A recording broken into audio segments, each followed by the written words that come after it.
Hello, everyone, and welcome to the 2 Point Conversion Live. Every Monday here on the Going for Two Live Network.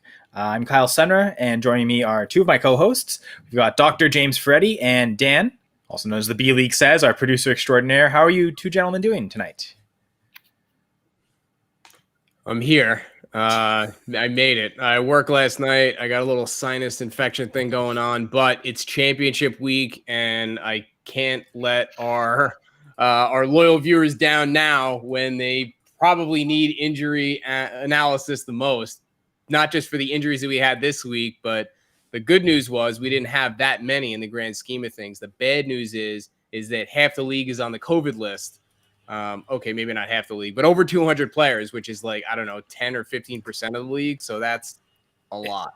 Oh, I thought it was something like, well, maybe not right now, but I think at some point this year, I think close to a third of the league has been on the COVID list. Like in totality, like at some point. I was just talking about like right now. But just like now, but just the scope of this season of what we've gone through, I think it's something like I think they've surpassed the 400 player mark. Yeah. I would so and which is almost like, I think that last year they said it was about 250, 260 players total on the COVID list. So, far past that number. So it's been, so kudos to everyone for getting through this fantasy season. First off, like everyone give themselves a round of applause, like fantasy managers everywhere. This was these last two seasons really, but certainly this one was very trying, especially towards the end, these last 2 weeks, like 2 months almost, in terms of the amount of stress. But yeah, it's a good job everyone for getting through. But glad we're here. For those who are in week 16, congrats on making it to the fantasy championship. Or 17, sorry, used to be 16. We are week 17. Yeah, coming up shortly. I guess this is the week 16 episode still. I guess there is a Monday night game, and we'll talk about that later. But as always, we'll talk injuries. Dan, do you want to say anything to start, or you save the rants for later? What rant? Listen, I think I just pile on top of what you guys have said. I think last year, with everything that went on, it would be fair to say that anyone that won a league last year, I mean, it was very hard. But now that I've won a league and I'm in a final into the next one, I can't really say that. So I feel pretty good, right? I'm on one. So, it's been hard, and everything, like, you look at like how hard it would have been, for example, to start a guy like Travis Kelce this week, right? That's the number one tight end in NFL. Forget fantasy, the number one tight end in fantasy, and you didn't know until 11:30 on Sunday morning if he was going to play. And that's semifinals for most fantasy leagues. That's very hard. So for anyone that prepared correctly, I played a guy that had Travis Kelce this week, and I decided that I was going to pick up every tight end off the waiver. And nice. It was defense, right? It was the best thing to do was defense. So I did that. So he couldn't really add anyone. I think he had Tommy Tremble on his taxi. He had to elevate and play. So, it was like if you had Kelce, you were in the dark because you go wasting anything on someone like, I don't know, Jimmy Graham, who was fantasy viable this week. It's funny because... But that was the thing, like that was almost your option in deep enough leagues. So this is where you're at. So it's kind of one of those things where, like, you're in the dark on Kelce, your options are limited, even though risky. That's been the half of the course this year. Look at Eckler with Jackson. That was a late ruling out. Like, things like that have happened this year. Unlike last year where it was fairly blatant, like, this person is out and that's it, don't worry. So this year there's been more gray area with what you do need to know and what don't need to know. And that's the benefit of a show like this, plug, is that, we give you a very broad guideline of what you should and shouldn't know during the week. So it's one of those things where, people should listen. That sounds crazy. They really should listen. They should listen to the doctor and what he has to say about who is and isn't like COVID eligible. Because if you knew that Eckler was a late addition to the COVID list, like, this is where you're at. You could have made moves like early, and we know, like, outside of that, everything's going great. We're in New York. It's a little cold. Giants still suck. Mazel tov. Let's go. Yeah, I know. Jared saying, it hurt fantasy playoffs. It was there's a lot of injuries, a lot of pain. That we'll get to those injuries now, talking about it. So, just in week 16 alone. What's up, Jared? Yeti here. We got Yeti. We got Izzy. Of course, yeah. Good group. Happy holidays, everybody. Dan, your comment about Travis Kelce, it's funny because in a league where I had Kelce, picked up Cole Kmet instead of Jimmy Graham. So just to show that like you could have made a decision and like process wise good, and then still not end up being the right decision. I think if I had Graham, I wouldn't have won anyway. So like Doc knows this feeling. I was playing Achille in that league, and he just unlike your matchup, Doc, he just cleaned my clocks and it wasn't close. So I don't know what feels better, that or the close, painful loss. But we both know what the wrath of Achille this year. He's on a tear fantasy wise. Congratulations to Achille. But I think Vin Diesel, one of our greatest living American actors, said it best in The Fast and the Furious. It doesn't matter whether you win by an inch or a mile. Winning's winning. So congratulations to him, and good luck in the fun. Good luck to him and Gerson in the finals in the in our dynasty league, the full press dynasty league. So looking forward to seeing how that works out. But yeah, it was really tough. It's been a bloodbath, honestly, and I feel like I've been one consistently for the last year and a half that we've been working together to kind of talk about how I like to embrace the horror. And there's beauty in the madness. And even for me, like, this was a lot. Like, this is a lot to process. Just to give you a quick example, like the quarterback situation in Baltimore. So Lamar Jackson hurts his ankle. We talked about him last week. We're like, okay, like we've seen a couple of even low ankle sprains cost guys 2, 3, 4 weeks. He's only a week and a half out. No guarantee that he's going to be able to play. So who do you pick up? You pick up Huntley because he had 4 touchdowns last week and he's looking good. And then on Friday, he's sick. But don't worry, it's a non-COVID illness, so they're going to start him anyway until Saturday when it is a COVID illness, and now he's out. And now you got to pick up Josh Johnson, and now he's your starting quarterback. And he actually ended up having a good game. So, I mean, you really have to dig deep. Even deeper than you normally have. You have to keep grinding even more than you normally have to in order to find these guys and get them out there and just find healthy bodies, guys that are actually going to play. And this isn't like week 3 where it's like, okay, we're not really sure what we got here. It's the semifinals. We're trying to make it to the finals of our leagues. I started both Josh Jackson and Nick Foles are going to win this week. You know what? Respect, like that. That's what it came down to. Remember, and the words of a wise doctor, and he says it in this book best. If they score points, I'm interested. Yeah, there you go. Right? They were out there. They got a last name. They're healthy. They're on the NFL roster. I'm interested. Yeah, heck, if they had one name and they were fantasy eligible, I'd play them. Don't even need a last name. That's it. We're on here. The edge. I don't know. We'll a little delay there. Sorry, but delay to the injury talk. But we'll get to that now. I guess the interesting one for me, most interesting, I guess, is what's going on in Detroit, really, because you can go in so many directions there. What's happening with Deandre Swift? It seemed like there was reports this week where he might come back, but I guess considering the Lions and the record, I mean, there's a chance he could still miss the last 2 games of the season. So it's kind of all over the place, Doc. What do we know about Deandre Swift? Yeah, before we even get into that, we forgot to mention this, but we'll mention it now. So if you guys, I think our comments active on Twitter now, or are they still? That's a good point. I don't think so. I think so. Okay. If you do want to comment and reach out to us, go to the YouTube page or Facebook, I think as well. Twitch works as well, but yeah, Twitter doesn't. For some reason, Twitter comments, Restream don't comply that well. So sorry, folks, but appreciate all the listens and views anyway. But if you do want to comment and interact with us, feel free on YouTube, and we'll do our best to we were answer all your questions. Santa was going to bring us a new Restream, compatible interface, but that didn't happen. I guess going for 2 was on the naughty list. But if you guys are over at YouTube and you want to make comments while you're there, give us a like, give us a subscribe. Doesn't cost you anything. It helps us out. Drop a comment. Love to hear from you and let us know how your week 16 went, how week 17 is shaping up for you. And if not, maybe even it's time to start get a new dynasty startup, right? Like out with the old and in with the new. January startups, that's the best. But yeah, Doc, forever the professional. But yeah, a lot of running backs to talk with. So we'll start there. Yeah. So in the Motor City, Deandre Swift. So this is a good example, I think, and we talked about this a lot last year with Christian McCaffrey, where they kind of string you along, and at a certain point, you got to read between the lines here. And Deandre Swift had a pretty bad injury, and we talked about it when it happened, where, they were questioning what it was. And it's like, okay, if it's an AC joint, a acromioclavicular joint sprain, or a separated shoulder, that could be bad. And if it is, it could cost him a few weeks. And then at that point, because this was like around week 12 or 13, not that they had a lot to play for, but I think technically, mathematically, they had either just been eliminated or they were still technically alive. But in 3 weeks, we're like, this situation is going to be what? They're going to be 2-12 or 2-12-1 or whatever.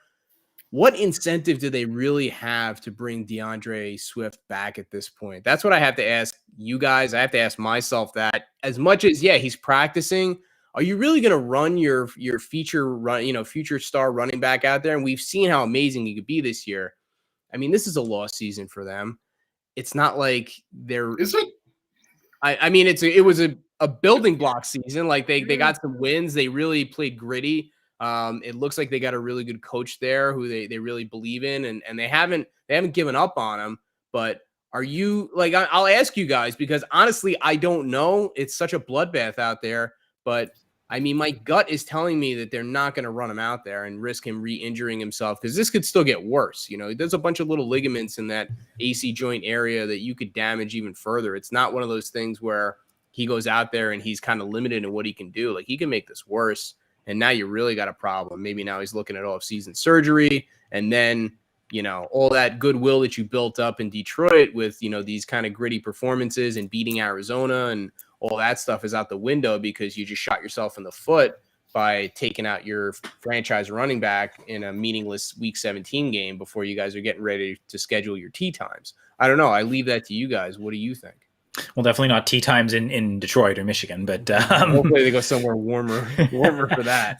Yeah, they believe that's available. I don't think they're that poor decision makers at the golf in who knows. Dan Campbell might be out there in shorts on the playing snow golf. But I get your point, Doc, of like, you're right, like, what are they playing for outside of every win, right? Like, is it one of those things where Dan Campbell wise, is it every loss you get is one more reason for them to not keep you around? It doesn't seem like he's on the hot seat to get fired, but if you go with, let's say they only end up winning 2 games this year, as good as the performance is in, how much patience does he have for next year? Like, what's the threshold he has to get to next year to kind of make them say we believe in you long term? Maybe it's longer. I guess they kept Patricia around for 3 seasons, but but I don't even understand hiring Patricia in the first place. So who knows? Back to them. Why did they fire Jim Caldwell? Who knows? So I don't know what's going on in Detroit. Basically, I never understand their decision making. So they might bring him back next week. All to say, right? So it's just keeping it there. Like, definitely don't drop him. I think that's the fear. I think like the fear of you drop him and your opponent picks them up, and then that's how they win the fantasy championship, is with DeAndre Swift coming back. That's pretty brutal. I guess with the shoulder, it's tricky because the one thing I could see is we'll bring him back and he'll just be the pass catching down. We'll have Jamal Williams run through the tackles, but Swift's the guy that's going to be out there in space catching passes. But again, with the shoulder catching passes, maybe that limits that. So go ahead, Dan. News I just seen now is that the Rams are placing Henderson on IR and he's out 3 to 5 weeks. Yeah. That just come across my desk right now. And they're saying that now Cam Akers has an actual chance to play. Okay, well, we can transition here. It sticks to the theme of 2020 running backs. So, Doc, I don't know if there's anything else you want to say about Swift, but we could talk about this whole Rams situation, just as crazy, really. Yeah. Now, the only other thing that I can say with Detroit is it's kind of a shame, because prior to Jamal Williams ending up on the COVID list and getting hurt himself, it seemed like it was a pretty clear handcuff.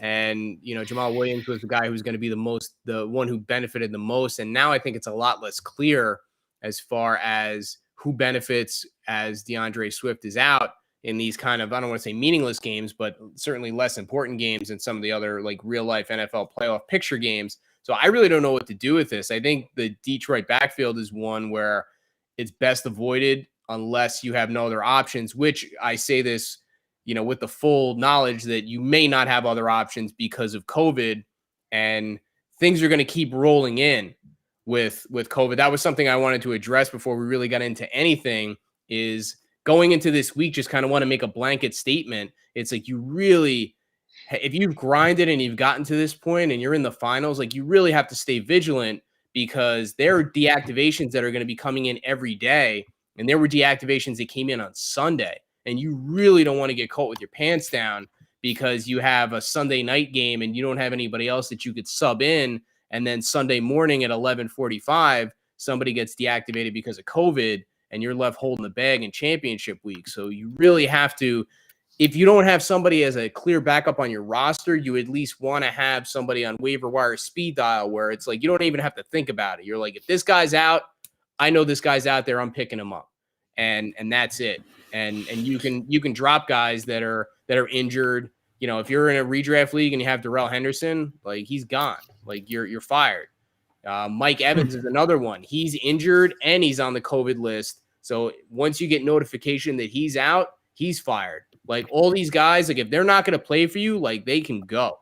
And once you get official confirmation or you know that somebody's not going to be playing for you and they're not going to be able to be used against you, use those roster spots to back up your own guys because you might need them.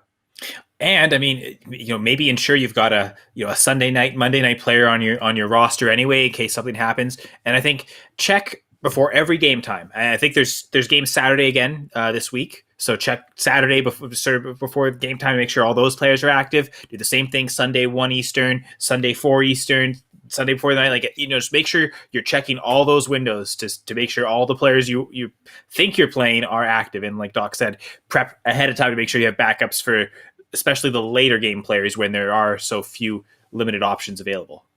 Do you guys know what the Monday night game is next week, week 17? I will find out for you. Okay.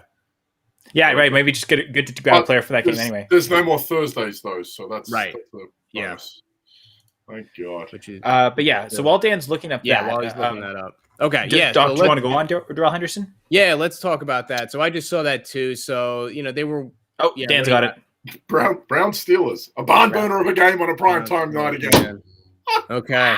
Well, I mean, that's a tough one because you got Chubb, you got Deontay Johnson. It's 7-8 versus 7-7-1. So that's huge for the AFC, let alone the AFC North. So it's actually a big matchup, to be fair. It's just both teams are kind of I can't besmirch the Steelers while Gladys isn't here. That's not fair. We would never do that. I would never do it unless she was on with us. We would never do that. I could see if someone relevant being available, maybe one of the two Cleveland wide receivers. I'm thinking of like perimeter wide receivers, like big play threats being Donovan Peoples-Jones or Anthony Schwartz. I could maybe see just if one of those guys available, just grab one of them as kind of a ceiling throw. Grab Harrison Bryant. What's the Sunday night game? Let's say you don't have any players Monday. You don't have to worry about that one. Sorry, Dan. Kill me. Yeah, I'll check. All right. While you're looking at that, we'll talk about Darrell Henderson. So they were hopeful that his knee wasn't going to be that bad. Turns out it's an MCL sprain. He's already on IR. You weren't going to be able to trust him for championship week anyway, and it's really Sony Michel's backfield now. Now, here's the thing. They're talking about Cam Akers might play this week. I really don't know if I buy that at all.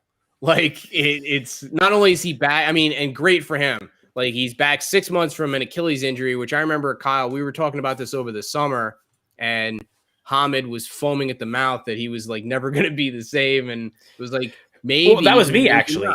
I'm the one that was kind of saying he was never going to be the same and, like, trade him for any first type thing. No, that was completely reasonable, but it was more like, you know, I don't think you can put his ceiling, like, at the same level and whatever, and that's, you know, the thing is great for him. He's back in 6 months from an injury that usually takes 8 to 9 months to heal. And sometimes, you know, not at all. Prior to this, the best example of somebody who recovered from an Achilles injury was, you know, Donta Foreman. And that took 3 years, 4 years before he was relevant. Wait.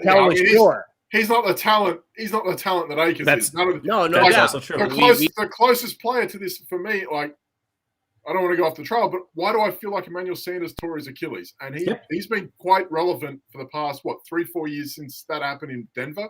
Yep. He went to the Saints, he went to the 49ers and Buffalo. Yeah. So he's been quite relevant since. So to say like an Achilles thing, it's a different thing, different weight, different aspect. I get it. But maybe Lamar Miller was the closest thing, and he isn't even half the talent that Akers has or how he moves or whatever. Akers for me is an anomaly because none of the guys prior were like that. They weren't him. And that's a difference here for me. I could be wrong because I could say it's all the same and all that, but No, I don't think you're wrong. Lamar Miller at like 29 tearing his Achilles is not the same as Cam Akers at 22. Yeah. It just kind of put the cherry on top of his career at that point. I mean, his chances of coming back from that were really low. Yeah, I mean, Foreman to a degree, he was a practice squad guy last year for the Titans. This wasn't anyone stuck behind Derrick Henry is legitimately stuck behind Derrick Henry. Yeah, that's true. He might have been this productive last year if he'd given the chance. That's true. Henry doesn't break his foot. We don't mention Dante Foreman ever again. Right. That's a thing. Yeah. Opportunity. And he's right, Doc. He's acquitted himself. Okay. What were you gonna say, Kyle? Opportunity all the time, right, Doc? Yeah. There you go. Talent, opportunity, makeup.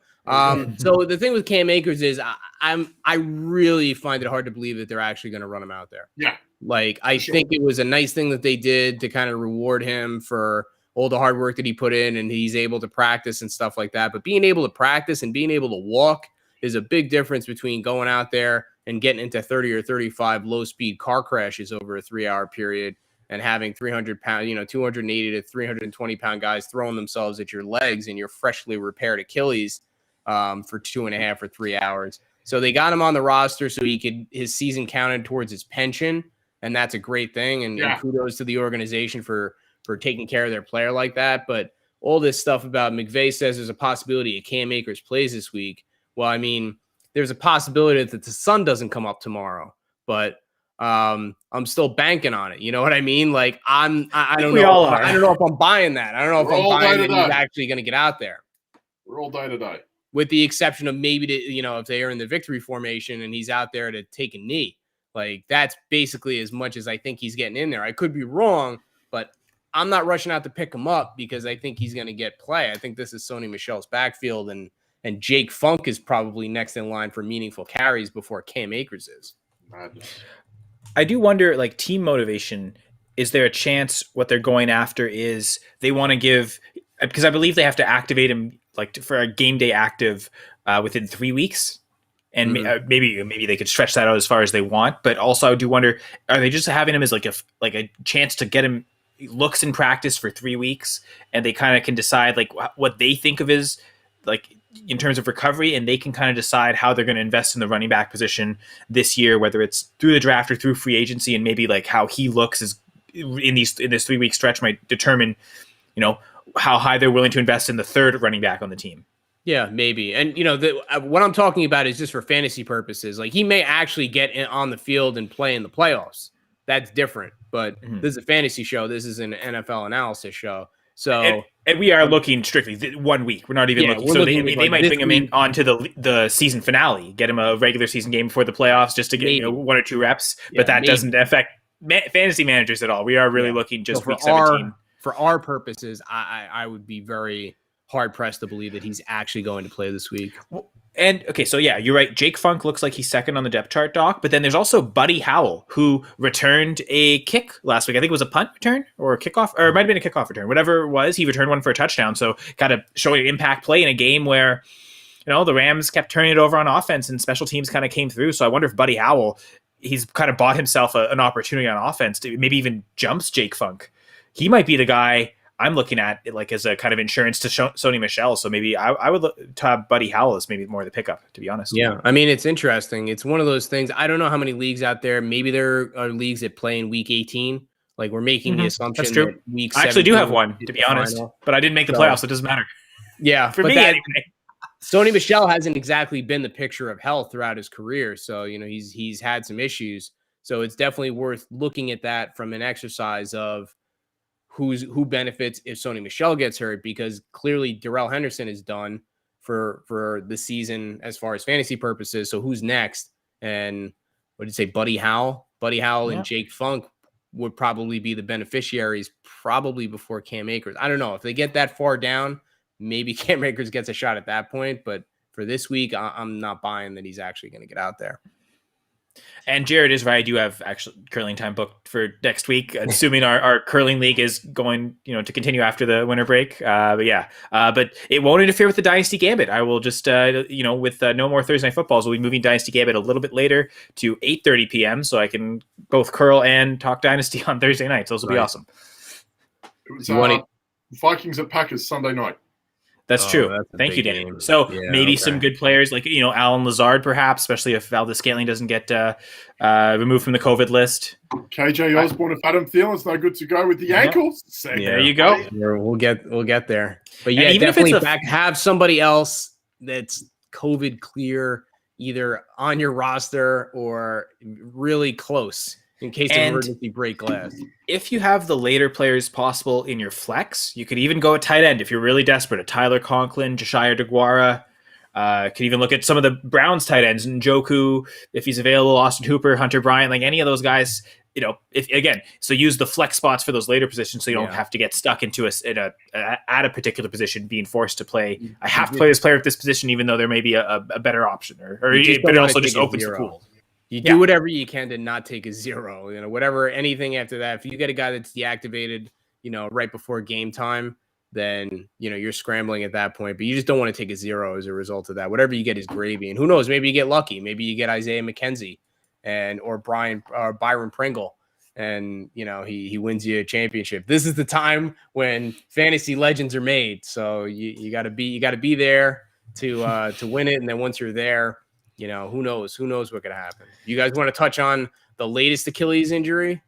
That actually continues 2020 running backs. So we can't talk about that, but good transition from Akers. But I will say, Doc, just to that point, stealing a little line from the Armchair Show. Now I forgot the line because you made me so depressed about James Robinson. Okay. Going for two failure there. My bad. But yeah, James Robinson, let's talk. If it comes back, I would be curious as to what that is, because I am a big Armchair Show fan. So I would be curious as to what the line is. The only line that I'm curious too, to be honest. The only line that I'm aware of is every time somebody says what their favorite drink is, pretty much 50% of the people say old fashioned. And Jeff says, I've never had an old fashioned. Of course, it's fitting that I forgot it, because it's what you're saying, Doc. It's where future forgotten fantasy players will be made. This is the week where those future forgotten fantasy players will be talked about on future year episodes of the Armchair. I stopped listening when Jeff stopped plugging our show. So when he plugged our show. You're gonna make me cough on air. That was funny. Well, let's sob over James Robinson instead. All right, yeah.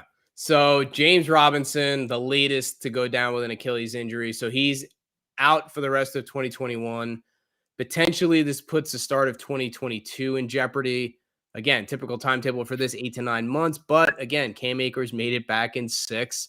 And Donta Foreman, like we talked about, he's had some decent, if unspectacular weeks. So anything is possible. The one thing I want to remind people is James Robinson is only 23 years old. And people they counted him out last year. They counted him out this year. And he just keeps showing up and producing. So I'm not betting against James Robinson coming back from this, just the same way I wouldn't bet against Cam Akers. I didn't want to bet completely against Cam Akers coming back from his Achilles injury. Like, he's young and he just continues to exceed expectations. But that's for the future. For the right now, Dario Agungbawale is the guy, and he actually showed up. I mean, I feel like I've been touting this guy for like a year and a half and saying, hey, if James Robinson gets hurt, then look out for this guy. And he finally showed up in one of the weeks where I didn't tout him as a prospective pickup. But he had a pretty decent game, and it looks like he's going to be the beneficiary. And ironically enough, his backup is, you guys know? Yep. I'm just looking at the depth chart now. There's two names. One I don't recognize at all, and the other one, Raquel Armstead. Full circle. Who has come full circle with COVID and is now one of the few people in the league who doesn't actually have COVID and could play meaningful snaps in a championship game a year after he almost died from COVID. I mean, how amazing of a story would that be? Honestly, one of the worst results so far for athletes, like the high end athletes. He's probably one of the worst that's been affected by COVID. So good for him to kind of get through it. He might have a chance, actually. And then the other backup is Nathan Contrell. I think he's an undrafted free agent. I've literally never heard of him. I'll be honest. I don't go that deep, apparently. Do either of you guys know Nathan Contrell? Nathan Contrell, no. Looks like he's the third stringer. Definitely play Ogunbowale or Armstead. But yeah, I agree. Ogunbowale to me is the play there. He's the pass catching upside, I think, if nothing else. And playing the Patriots, I'm not super excited to play him. Like I don't know. Like we talked about Jamal Williams, I'd rather play Jamal Williams between those two. I don't know if that's a hot take or not. Well, he could. I mean, there could be some pass catching work for him. Like Gumbawale can catch, he can run. Like I get it. Like the Patriots, you don't want to go up against them, but desperate times call for desperate measures, and he's healthy so far, and he's gonna get some meaningful snaps. So, and he did well last week, so you could definitely do worse. For sure. Not much of a worse outcome for James Robinson. I did look at his contract. He does have 1 year left, and then he's still a restricted free agent, so he won't get a big payday probably. So he's still 2 or 3 years away from actually a big payday in the NFL, which is kind of unfortunate for him. Although if he doesn't play much next year, it's not a bad year to not play in terms of not getting paid much, but it's a potentially contract year, so that RFA, it sucks no matter which way to look. I'm trying to put a positive spin I'm sorry, James Robinson, that's awful. Ogunbowale is the play. We'll stick with 2020 running backs, that class. There's so many good ones, but unfortunately a lot of them are affected this week. Although Antonio Gibson, dealing with a toe injury entering last week, didn't seem overly affected. That seemed more games, like the game script affected him more than his injury, it seemed. Yeah. And I think the thing with Antonio Gibson is he dealt with this last year. He's been dealing with the shin splints or the bone bruise or, whatever, the insufficiency fracture, whatever you want to call it, in his shin. That almost isn't really being talked about anymore. But the thing is with Antonio Gibson, if he's out there, if he's playing, I think you just got to play him. Like he just shows up and he produces. Even getting blown out the way that they did, he still had a pretty decent game considering as awful as the Washington football team did as a whole. And I mean, with him, like you said, like the ankle injury, maybe that bye week was well timed and he got over it, but maybe there's still some lingering effects. J.D. McKissick on IR, so the threat of someone stealing his pass catch role really isn't there. Jared Patterson, they're not going to trust the undrafted rookie with that. He's, good handcuff to have for Gibson, like to monitor through the week in case they, maybe their season starting to sink. I don't see them benching Gibson this week, especially after that battle loss. They want to come out with their best foot forward and reestablish with a win. Their season's cooked though. The one thing That's I'll the say, other thing as well. Like their season's cooked, Dan, and today they came out talking about Kyle Allen getting a run soon. Yeah. So for me, if they're talking about Kyle Allen getting a run, that's the panic button. But Dan, it's not panic. It's the shit button. You'll like this though. They are playing the Eagles this week. The Philly fraudulent Eagles, as you like to call them. And he did pretty well against them 2 weeks ago. I actually, in my early rankings, haven't done my goal line guide yet. I usually use that as my final reference point for rankings. But I think I've got Gibson in my top 5 this week, running back wise. 2 weeks ago, they have nothing left to play for. It is absolutely. But it's the same with Swift. It is ridiculous to put these guys out there at this point of the season with nothing to play for. Pride, forget pride. No, pride is ridiculous. Pride is a figment of your imagination. It's not existent. It's something that people in Hollywood tell you about. It's ridiculous. It's a non-chemical reaction to nothing. There is no pride, just dollars and cents. Antonio Gibson and Deandre Swift should not see the field. I got all tingly there for a second, Dan. You should consider a career as a motivational speaker. All these sorts of things are absolutely stupid. Embroidered that on solo. Pride, it's made up. I'm sorry. Here you go, son. Look, pride is for those that need coffee in the morning because they don't know what else to do, right? You should have a plan. These teams that play guys that are injured week 17, 18 have no plan, and that's why they suck. Giants, I'm talking directly to you, putting Saquon Barkley out there at this point of the season. It's ridiculous. If you can play Jake Fromm, don't play Saquon Barkley. It's stupid. Like the idea that this guy's toe, which has been a problem for a year and a half now, is good to go in a meaningless game is the dumbest thing I've ever heard. Like Swift's shoulder. I can't believe that they would do it, and they will, and it's dumb. It's dumb. These guys are paid so much money to be stupid. I can do that on my head. You want me to be stupid? I'll get paid that sort of money to be stupid. I can do it blindfolded upside down. Yeah, go and play Gibson. Dumb. Stupid. Yeah, no, his toes ruined. What are we playing? We're playing Philly. Oh, well, it's a divisional rival. We should beat them. No, you shouldn't. The last thing you want to do is beat them. No. Well, don't you kind of want, if you're watching, don't you want to screw them out of a playoff spot potentially? I don't know. That'd be kind of fun, wouldn't it? No, because you know what happens? These teams that keep losing, they kill our potential positioning for schedules in a year's time. Let Philly win. Let them win. It's only going to help both teams, all 4 teams, in a year's time. It's ridiculous. Fair enough. Fast forward 15 years. We're at Dan's son's high school graduation. Congratulations, son. I mean, we opened the card. Congratulations, son. There's no such thing as pride. Love, Dad. Listen, do you think Bill Belichick comes out and talks about pride before a game? And he goes, "Hey, go do your job," and that's it. And these guys have been doing their job 20 years. The most successful franchise, 20 years. He goes, "Just do your job." Like, he doesn't have to say anything. Like, what's this pride business? It's garbage.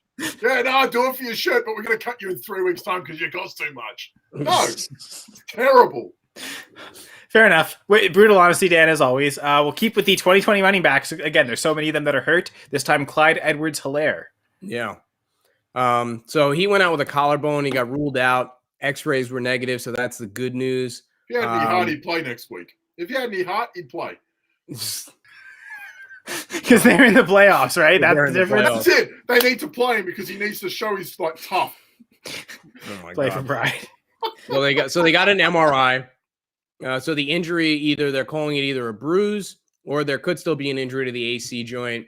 And we just talked about how that cost Deandre Swift weeks 13 to 16 and potentially counting.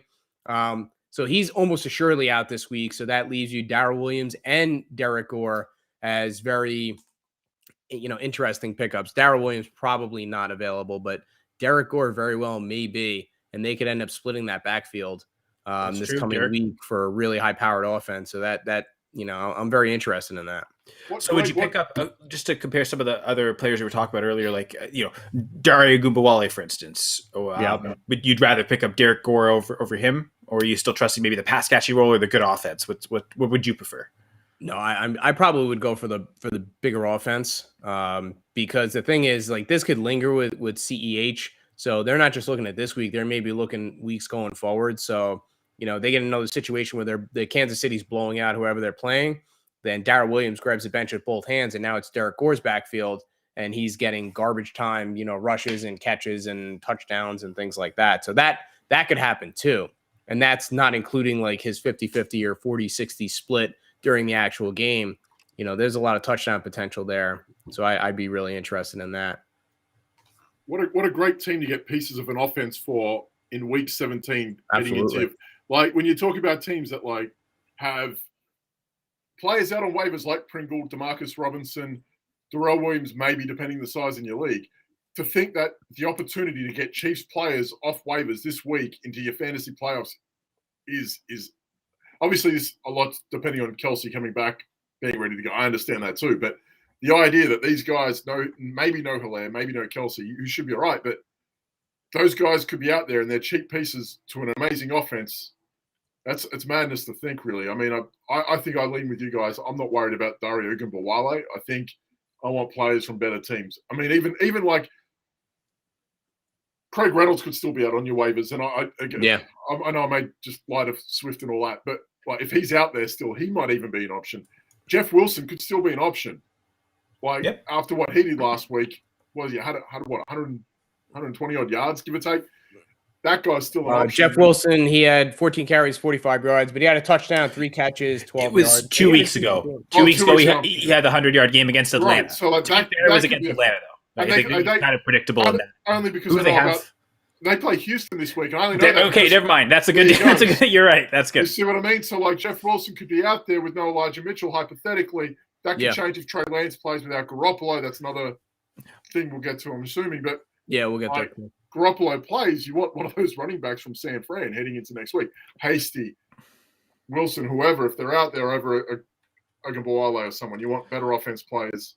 Well, I think what makes Wilson the kind of the play, especially if Mitchell's out, it seems like he'll get all the work. So he kind of becomes a great play over all those guys, except for maybe Darrell Williams. I think, given the choice, I'd probably rather play Darrell. But Williams all day. He's not going to probably be available. I mean, he and maybe I think he enters definitely top 20, maybe top 15, like maybe even argue top 12 running back next week. Easy. So, Easy. Doc, we've hinted at a couple players just now, so I just got to get your quick thoughts on that. And you already mentioned the COVID list, and we'll talk about, I guess, two players that are potentially coming off the COVID list this week: Austin Eckler and Travis Kelce. Just talk about the Chiefs here.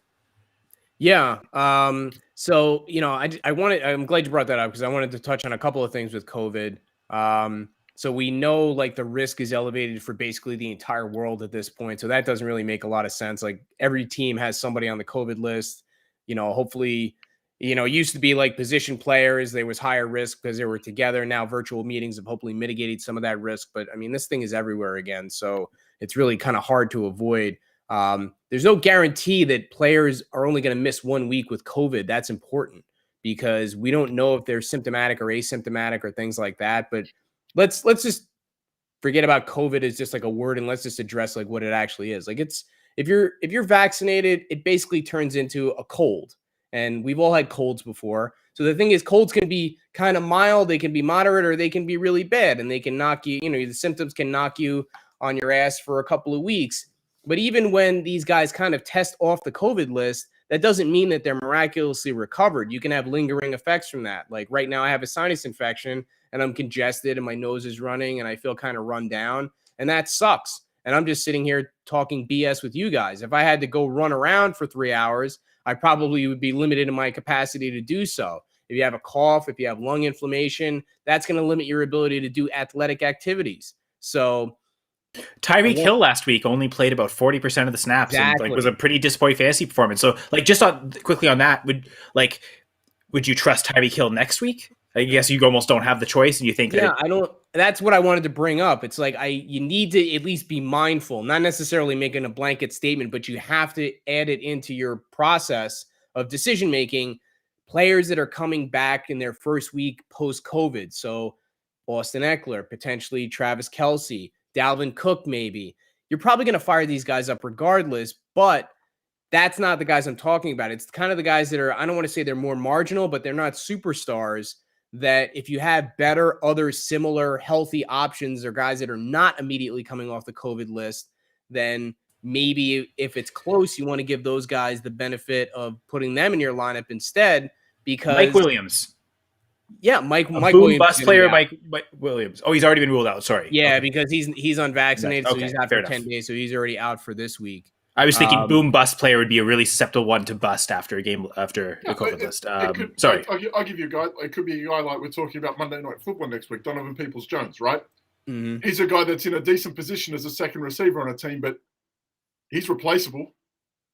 But if you need him to play as your third receiver or flex on a Monday night, you can be in all sorts of trouble.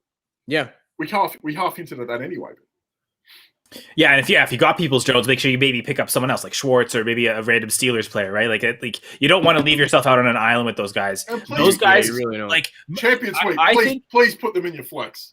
Please. Yes. Oh, for sure. I mean, you should do that every week. Like the Thursday night players are in your earliest position. Like the earliest players go in the positional spots, the latest players in the flex spot. That's kind of every week, regardless. Championship week 1, it doesn't matter. That's how it always should be. Just to give yourself that flexibility at the end. That's why we have flex spots. You don't want to use them up on a Thursday night. Yeah. But yeah, just to that. Like, not now. I feel like Peoples-Jones, you don't want to play him. You want him as the backup. Like pick him up, not with the intent of starting this week as if everything else goes wrong, I know I've got this guy Monday that can kind of fill into the flex spot if needed, but I wouldn't rush out to go grab Peoples-Jones with the intent of playing him. I had that this week for an example for a game. Like I've already won. I feel like I've pretty much won the playoff. It's the guy has Kamara and the Dolphins kicker. I've got Waddle. I'm up by about 30 or 25 or whatever, something like that. You are aware that this time last year, not to disparage anything, that Alvin Kamara scored. That was week 16, not 17. Championship week. Alvin Kamara scored about 1 billion points. Forget the points numbers, but what I'm saying is that hypothetically, if something were to happen to Waddle, I had Marquez Callaway there just in case. Yep. Yeah. He's not a guy that I want to play with a fifth string quarterback. In case of emergency, break glass. But he's there just in case, and I was never going to start Callaway this week. Unless something happened to someone else. Right. I have That's Devontae exactly Parker what we're talking going, about. and I picked up Nick Vannett. I think there's a bit of a tight end premium, so it made sense to flex a tight end. But yeah, like I didn't want to start Nick Vannett, but he's there in case we find out Parker's not playing. I don't think we've heard word Parker's not playing. I'll check before game time. Yeah, just in case. It's a good point that you guys made. Because another guy, Heineke, like he looked terrible. Now, granted, some of that was probably Dallas, but he was just off the COVID list a couple of days ago. Did that have something to do with it? Tyreek Hill, he didn't really play that much. And I remember Gladys and I talked about this. This was around this time last year. James Conner came back from COVID. This is like pre-vaccine COVID. So he got like the OG strain. But he looked, just watching that game, he looked like he was running in quicksand. And they basically had to take him out. And it's like he had like kind of ruined his reputation a bit because people kept kind of like harping on that. Oh, he looked slow last year. He looked slow. Was that just recency bias? The last time they had seen him, coming off COVID, and Mark Andrews was. I feel like Mark Andrews was the same. I remember when he got it last year, and obviously he's diabetic as well. So like the concern was there. But I remember when he came back, I was watching him going, "You don't look right." Cam Newton was the same when he first started. Oh yeah, exactly. Like, there's a lot of this anecdotal evidence is building up. So definitely something to keep in mind. Like if you have similar options, if your guy's fresh off the COVID list, like that might not be a good thing because he still might be sick. Like he might still feel like crap. And if you feel like crap, and this is true, it's hard to play football. It's hard to play football as it is. But if you feel like garbage, it's even harder. And all that being said, if Eckler's active, I still think Justin Jackson might be playable. Like even 2 weeks ago when Eckler was dealing with the because I mean COVID's one thing, but he was also not 100% with. Josh Kelly was playing all right the last time that Eckler when the trio played on Thursday Night Football a week or two ago. Kelly looked all right till he had that fumble on the goal line. Yeah, he looked all right yesterday too. Like they rotated the three of them as well. Mm-hmm. Same game, Eckler punched out about 16, 17 points regardless. Yeah. Oh, yeah. I remember that. Yeah. Even on account, like, and I remember playing him on that Thursday going, I can't believe I'm playing him. But even on that night, I went, like, he still was effective enough with a trio of guys with him. Now, that doesn't mean that he might play 5 snaps and go, I am cooked. That's a risk as well. Yeah, for sure. Yeah, I think it's a good call out, Kyle. I think they're both probably usable this week. Jackson and Eckler, and it could be more of a 50-50 split than, at least for this week. Then people might, be willing to kind of tell themselves. Because they've also been willing to throw the ball to Jackson. Like he can replace the Eckler role. Maybe not as effective as him, although they look pretty effective this last week. But we're talking about this Monday night game a little bit. I do have a question. What are the odds that Tua ends up as a New Orleans Saint? I don't know, but I love it. I think that'd be great. I think that'd be amazing. Would be fun. Tua with Michael Thomas and Kamara. My God, I'd love that. That'd be great. Yeah, I think it'll happen. I doubt it, but you think Miami's going to commit to Tua? Like, there enough of this talk of trying to upgrade, or are they going to? I think he's acquitted himself pretty well this year. I mean, I certainly don't think he's done anything. Was he 6 in a row since he come back healthy? Yeah. Let's say if they make the playoffs, I feel like you almost have to just ride it with Tua. Like I know I guess last year had a 10-win season and didn't make the playoffs, so maybe that was the justification for the questions. But like if you can find a way to get into that wild card spot, he's done as much as. You look at what they've been through as the Dolphins over the last 2 years. Obviously, last year was a bit of a wash with the hip injury that he had coming out of college. COVID, no preseason. He came out cold pretty much after almost a year. He was all right, had his moments. This year, like the last 6-7 weeks, he's looked sharp. Yeah, and that's him. And a lot of that's him and Waddle starting to connect. Gesicki starting to connect. I know Parker. I think he a free agent in the year? The wide receivers coming out are pretty good, and there's really good wide receivers coming out into free agency next year.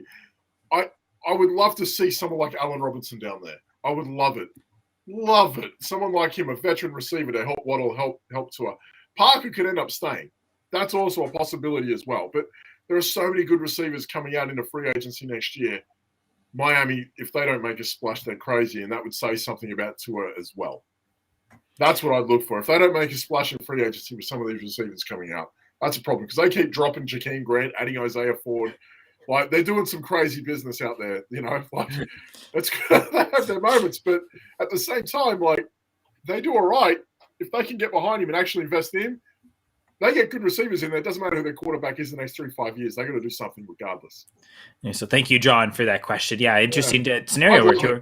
I'd love it. I'd love it if he was a Saint. I think that's great. I would love it. I don't think it'll happen, but My God, that would be him with Sean Payton. God damn, that'd be great. I feel like the Saints are, next year in maybe a better cap space situation than what they were this year. I don't know, or maybe they're still pretty bad, but they owed like $20 at the start of the year. They were crazy. They owed money. They had to 24, the 11th hour, get someone, had to cut someone just to. They keep paying Taysom Hill as well. There's always problems. Yeah, I was waiting until that name was going to come up. They keep paying this guy. Okay, actually, there's a name. Is he eligible to come off the COVID list next week, or do we know about that? Because I know he just got placed on the COVID list. I mean, he won't be playing tonight. So that's the thing, folks. Taysom Hill's not playing tonight. It's Ian Book starting for the Saints. We don't know what his situation is. There's no guarantee that he comes. The prospective guess is yes, he'll be okay, but we don't know how bad he's doing. And I think that if he's not vaccinated, he's got enough time to clear for 10 days. But it's just something we have to watch because Austin Eckler came off today, but other players haven't come off. Travis Kelce didn't come off today. And there was a question of whether he was going to be cleared in time for Sunday's game, and he didn't come off the list today. So he went on before Eckler did. So it's just a question of when you test negative and when you're not, symptomatic enough. So with Hill, though, I think he's someone that I would be afraid of to play kind of coming back. I know Justin Fields, the weird situation with Nick Foles. I guess we can get into that, Doc, Fields injury. Dan excited because it's happening versus New York Giants this week. Go get him. Bears, Giants. So do we know for sure that Foles... we have the Bears pick anyway. The Giants have the Bears pick from when they traded up to get Justin Fields. So the Giants have the Bears pick. So for me, I hope it's a draw. Fair enough. But do we know that Foles is playing? Have we heard any confirmation? Or listen, he went to Seattle in the snow and performed. This is what he does. This is what he, as Carson Wentz. Why would it enough of Andy Dalton? They should never have got him this year. Foles is why would you have Foles to play Andy Dalton? That's just stupid. Foles is okay. He's serviceable enough. Like Andy Dalton without the money. I hope Foles plays the rest of the year and they just give Fields a break. I think to tie back to Washington, the real mistake was Washington not paying an extra $1 million to get Andy Dalton over the Bears. You paid the exact same amount for Ryan Fitzpatrick. And I know Fitzpatrick's been good these last few years, but you look at those two careers, I think Andy Dalton's a much better quarterback than Ryan Fitzpatrick. I wonder really? I don't know about that. I usually don't interject here, but I might take issue with Kyle? that. At the very least, the way they wanted to run that offense, Ryan Fitzpatrick was a better fit than Dalton is. But what's different about the way they run offenses? I feel like their play style is pretty similar. Have you not watched the Bears? They're fucking garbage. Well, I don't think I've of also Andy watched Dalton Ryan, as but that's a gunslinger. it's not He's more of a game manager. I mean, he did well when he had AJ Green, but that was a long time ago. Andy Dalton, I don't know. You could go to the Miami games or the Tampa games and the Jets games and know that Ryan Fitzpatrick is at least he's going to compete. Andy Dalton just looks like he doesn't want to be there. Even when he was with Dallas last year, he was out there as yeah, no, I came here for the 1 year deal. He did look pretty awful in Dallas, I will say. And you look at him this year, it's I understand Allen Robinson's motivations might be one thing, but you got a pretty good team around you, boy, and you don't want to play. He looks like he looks like he's disinterested. That's terrible. Anyway, I'm sorry I got us off the fantasy track. That's my bad, everyone. No, that's fine. I will say this real quick. One of my biggest regrets as far as injuries was that we never got to see what the Washington football team offense would have looked like with Ryan Fitzpatrick at the helm because he had that hip Samuel injury. As well. My God, Logan Thomas. That was bad. But I would have loved to see what that might have looked like with him throwing deep balls to Scary Terry and all that. They won 6 games. They won 6 games this year, right? We didn't get 6 and 8, I think, or 15, 6 and 9. That's not bad.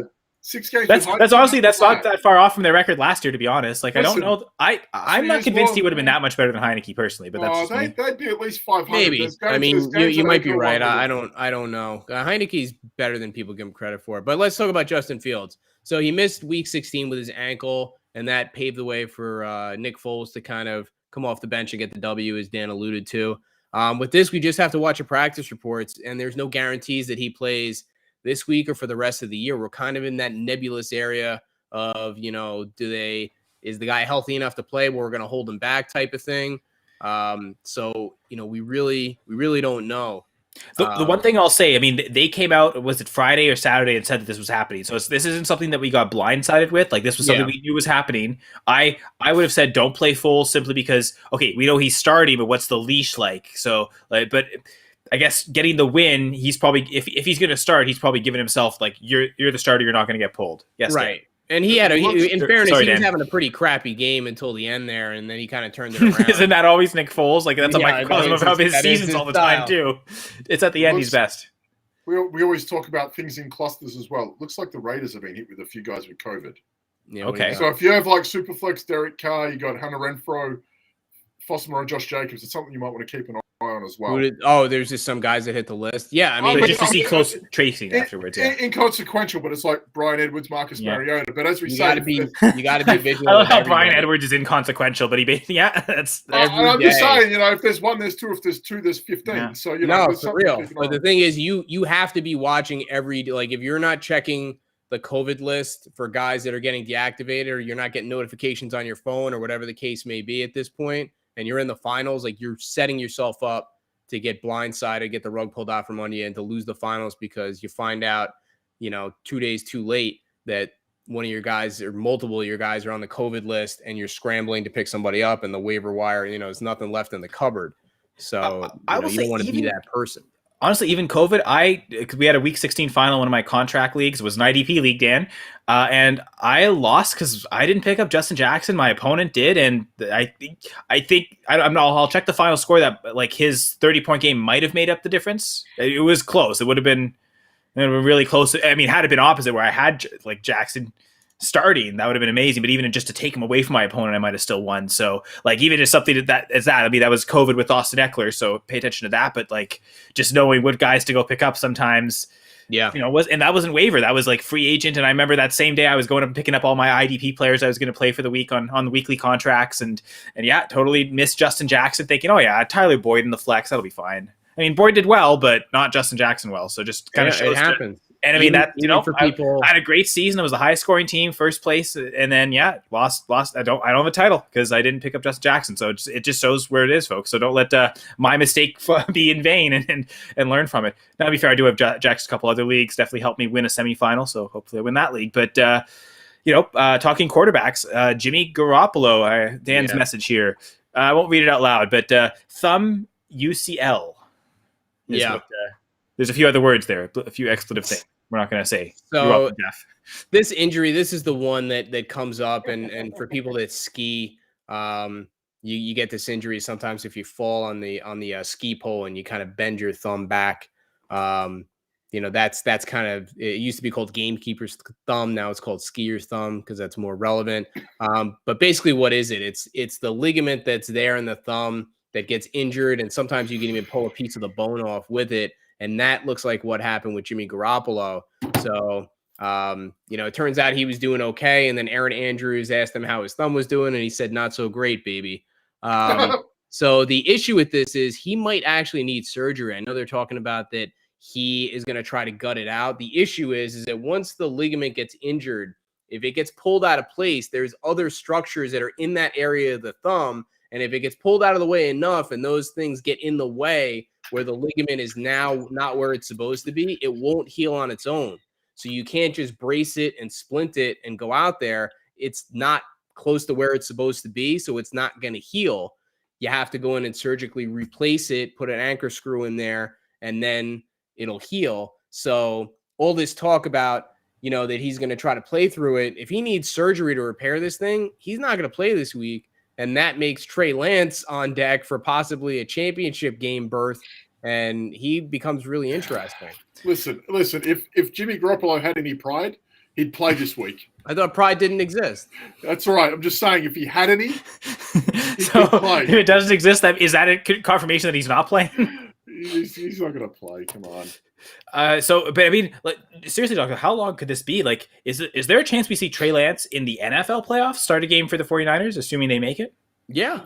If he needs surgery, he's done for the year. The franchise is done for the rest. Starting the franchise here. Listen, this could be it. On a lesser scale, we're talking. I remember, like, the Ravens when. I know it sounds a bad comparison, remember when Flacco was there, that team was built around him, and Jackson came in. It didn't look great when he took over, but he started to pop up a little bit during the playoffs. Remember that like last couple of games in the playoffs, he kind of did all right. With a team that wasn't really built for him, it was like Michael Crabtree and a few other guys. There was the regular season game against the Chargers, and I remember quoting that. He had that one big throw to Andrews that showed this guy can make a pinpoint throws. The kind of throws he's inaccurate, but if he has a couple games before the playoffs, I know anything can happen in 2 games, and like Philly's catching up, Atlanta's still in it somehow. If they could beat Houston this week, right? Mm-hmm. Yep. They're playoff bound, right? Anything can happen from there. If they go 2 in a row, do you think they go back? I don't think they would. I don't think they go back. I don't think they go back to Garoppolo. How could you go back to Garoppolo? Say they win 2 in a row with Lance. Into the playoffs, I don't think they could go back. It might be their pride singing a bit. Maybe that's why they go back to Garoppolo. No, I'll take it a step further, because if you guys remember back in like week 6 or week 7, the only reason that Trey Lance isn't the quarterback of the 49ers right now is because he got hurt. Like Jimmy Garoppolo strained his calf and he was out. And it was like week 5 or 6. We're like, okay, this is it. And then Trey Lance came in and then he got hurt. And then Jimmy Garoppolo had to come back in and he actually did okay. And that he just kept buying enough time. And then it was like, okay, like things are actually decent. We're still in the playoff hunt, whatever. But there's a universe where Trey Lance doesn't get hurt at that point in the season. And he just takes the job at that point and just runs with it. Literally. He's going to have to. He's going to have to, because these guys, they went up to get him, right? And if he gets them through the playoffs, say he wins a playoff game. Oh, yeah. How do you go back to Garoppolo after that? I don't know how they could. Like, I think he's under contract 1 more year, right? I don't think so. I think he's a free agent. No. I'm pretty sure he's got 1 more year. I feel like he has. Please double check. But it's one of those things where I don't know how they go back to him. If Lance wins a playoff game, what are you going to do with Garoppolo at that point? I feel like he can be cut. I feel like he can be cut next year, but I feel like you are right. Oh yeah, easily cut. Easily. That's what I'm saying. He could be cut, but he's still under contract 1 more year. $27 million cap hit with $1.4 million dead cap. So they could walk. They could walk, or even $27 million for a quarterback who's won 8 games this year, right? They'll probably trade him before they cut him. To be honest, it very well could be like. Why not New Orleans? I guess they tried to trade him last year. Yeah, I mean, listen, but I don't know if they really did. They were fairly adamant through the draft. They'll probably be more aggressive to trade him this year. That's right, but I don't know how they could go back to him if someone like Lance goes out and wins 1 playoff game this year, which, depending on who he gets. I don't think they will. I don't think anybody's saying that, Dan. It's like you sound like you're really trying to convince us that they're not going to go back to him. I don't think anybody's arguing with you. Like if he I'm pretty sure if Trey Lance loses his first playoff game this year, he's still the week 1 starter for the 49ers. It's like honestly, Garoppolo doesn't play this week. It's funny though, because Trey Lance is the starter. Shanahan's one of those guys. Shanahan feels like one of those guys that goes, "Yeah, Garoppolo's my guy." But here's the thing. Garoppolo led them to the Super Bowl, and they still took Trey Lance 3rd overall. That tells me there's only one scenario where Garoppolo starts for this team next year if he wins the Super Bowl. If Garoppolo does not win the team the Super Bowl this year, he is not starting for them week 1 next year. I'm just saying that, that's my take. If he's on their roster, that's something that bothers me. I have Lance in a few places. It would bother me to see. I was gonna say our dynasty league, right? Yeah, a few. I've got even. You're a Giants fan, Dan. If Phil Simms can get benched for Jeff Hostetler, anything is possible. Phil Simms got hurt. To be fair, right? Yeah, he got hurt, and then when he came back, he didn't get the job back. But Phil Ray Handling stuck with Jeff Hostetler. For all you guys, this is before the internet, so all you guys out there that are under the age of 40-something, you're gonna have Belichick with the Giants. What the good old look at days. It on NFL films, but yeah, that happened. Phil Simms got hurt, he came back, and Jeff Hostetler kept the job.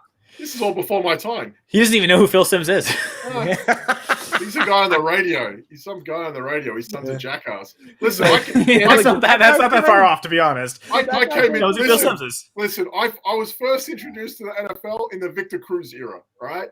No, that's it. That's my jam. Victor Cruz, my God. Come on. Hey, and Akeem Hicks, right? Yeah. Hicks. And Ahmad Bradshaw as well, Brandon Jacobs. Right. Doc, I know we touched on the Ravens quarterback situation. Is there anything you want to add to that? Yeah, just real quick. So Lamar Jackson, ankle, missed weeks 15 and 16. This could still linger. Huntley's on the COVID list. Josh Johnson actually did pretty well. whoever's going to start for the Ravens is playable. So I just don't know who that's going to be. Is Huntley out next week? We don't know. He's still on the COVID so list. they haven't said if he is vaccinated or My not. presumption is that he won't be, but Josh Johnson did decent, so they may hold him out, and Josh Johnson could actually, even if Huntley got activated, Josh Johnson could still get the start, especially if Huntley is feeling kind of crappy, like I am now, like my voice is going. Who else do we got? Miles we got Sanders, the 2 Eagles. Broke a bone in his hand. He's out. Jordan Howard, stinger in the shoulder, stretched out all the nerves. My presumption is he'll be okay, but you can have persistent numbness. Would you start? Who do you think's the better start, though? Howard or Boston Scott? Probably Scott. Boston Scott. I was thinking that too. Just he'll be the healthier guy, and they've kind of showed you can rely on him at times. So yeah, I would rather start Scott. I guess we got some receivers: Vikings, Bills, Bucks. Those 3, I guess. Yeah, so let's start with the Vikings really quick because that's easy. So Adam Thielen tried to come back from a high ankle sprain in 2 weeks. We saw how that went. It was kind of predictable. I think he's probably done for 2021 at this point. Hasn't he done that before? Like didn't he do that in like 2019 where he had a high ankle sprain, tried to come back, and then missed like another like month and a half after that? I mean, this is kind of how it goes. So the lesson here is for fantasy football purposes is, high ankle sprains, even if they're mid-grade or whatever, if it's not a low ankle sprain, you got to give it a month. You got to give it 4 or 5 weeks. It's very rare that players can come back from that and have any kind of meaningful success and not get Chase Edmonds has just come back. Like it's taken this long for Chase Edmonds. 5 weeks, whatever it was. And it seems like they were smart about it, right? They held him out long enough. Like as much as we talked about McCaffrey, right? Like he had the high ankle sprain, they held him out long enough, and then he comes back and gets hurt another way. But it was like the process on waiting him out that long for the ankle to heal worked. But you gotta let it heal. It's just too much area that's injured. You can't rush it. So the quick takeaway from that, and it's kind of like this is a lesson to take future seasons. If a player comes back from a high ankle sprain within a month, don't play them that first game back. Yeah, just be very They cautious. Have to prove that they're healthy enough for them to be in your lineup. Be very cautious. So KJ Osborne, the wide receiver 2 for the Vikings, definitely playable, I think. But it's the thing is, it seems like I know myself. Every time I play him, he doesn't do well. Like he seems like he never does well in the matchups we expect him to. When the defense knows they have to kind of single out for him. He just seems like he can't beat the better coverages, but when he's the unexpected third threat or he gets unexpected share of targets because someone gets hurt, that's when he goes off. So as much as like it seems like he'd be a great play, I'm a little hesitant just because now the defense knows they have to address him more. I've found on the games where in situations with KJ Osborne where he's meant to do well, I have ended up going to Tyler Conklin instead. Weirdly enough, those are the games where, especially DFS, every time you think, Thielen's out, play Osborne, he's cheap, I tend to move to Conklin instead. Well, against the Packers, though, I don't think Conklin's a good play. They've got really good linebackers that cover tight ends. I think between the two, Osborne's better, but they've got good corners that can cover Osborne too. But again, we're also talking about they have that late game this week where Conklin might be a guy you have to. That's fair. It's a possibility as well.